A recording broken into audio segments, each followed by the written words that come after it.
एक छोटे से कस्बे में अमन और उसकी माँ रहते हैं। अमन बड़ा ही आलसी था। एक दिन अमन अपने बिस्तर पर लेटा हुआ फोन चला रहा है। उसकी माँ राधा घर का सारा काम कर रही है। अमन, सुबह के 11 बज गए हैं। कब तक यूं ही पड़े रहोगे? कोई नौकरी ढूंढो या कुछ काम करो। माँ, हर बार वही बात।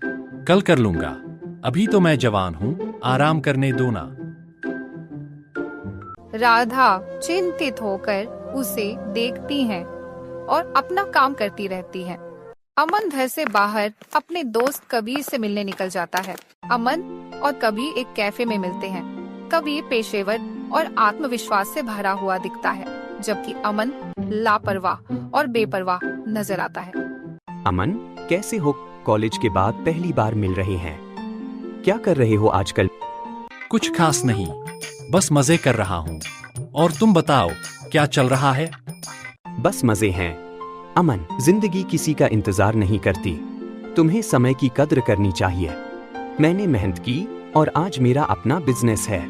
तुम भी कर सकते हो, लेकिन वक्त बर्बाद करना बंद करो। अरे यार कबीर, तुम भी शुरू हो गए। माँ पहले ही लेक्चर देती रहती है।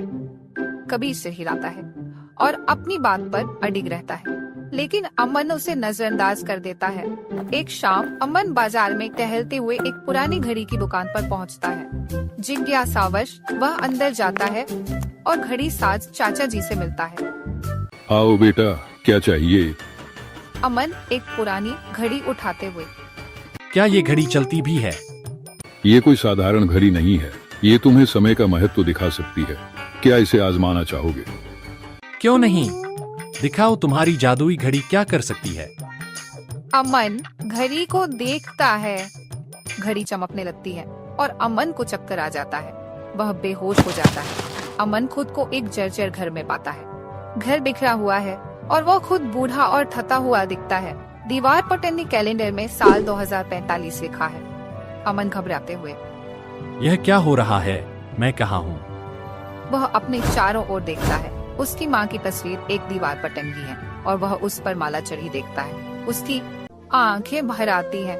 तभी दरवाजे में खटखटने की आवाज आती है। एक आदमी पैसे लेने आता है। अरे अमन, कर्ज चुकाओगे या नहीं? अब और वक्त नहीं दूंगा।